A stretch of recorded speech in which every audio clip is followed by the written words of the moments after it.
मलून राजा सिंह को जान से मार देने की एक और धमकी, मरकजी वजीर दाखिला अमित शाह को मकतूब। गोशामहल के रुकन असम्बली मलून बीजेपी के लीडर टी राजा सिंह ने वजीर दाखिला अमित शाह को नामालूम नंबर से इन्हें जान से मारने की धमकियां मिलने के बाद एक मकतूब तहरीर की। इन्होंने कहा, साबिक़ा में शिकायत दर्ज करवाने के बावजूद हाकिम की जानिब से कार्रवाई नहीं की गई, जिससे इन्हें मायूसी हुई।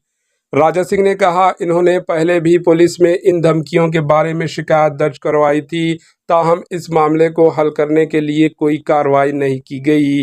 इन्होंने धमकियों के स्क्रीनशॉट्स को बतौर सबूत पेश करते हुए कहा कि बीजेपी एमएलएज ने वज़ीर दाखिला अमित शाह से भी दरख्वास्त की थी। इन्होंने साबिक़ा में कहा गया था कि तेलंगाना के डीजीपी को मकतूब तहरीर करें और इस मामले पर तवज्जो दिलाएं।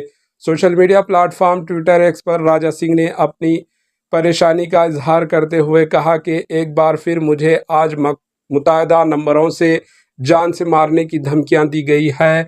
ये पहली बार नहीं है कि मुझे इस तरह की धमकियों का निशाना बनाया गया है। पिछली शिकायतों के बावजूद ऐसा लगता है कि कोई कार्रवाई नहीं की जाएगी। बहरहाल एक जिम्मेदार शहरी के तौर पर मैं पुलिस डिपार्टमेंट से जानना अपना फ़र्ज़ समझता हूं कि कार्रवाई की जाएगी या नहीं। Bureau report, AHN news. AHN news को लाइक करें, शेयर करें और सब्सक्राइब करना ना भूलें।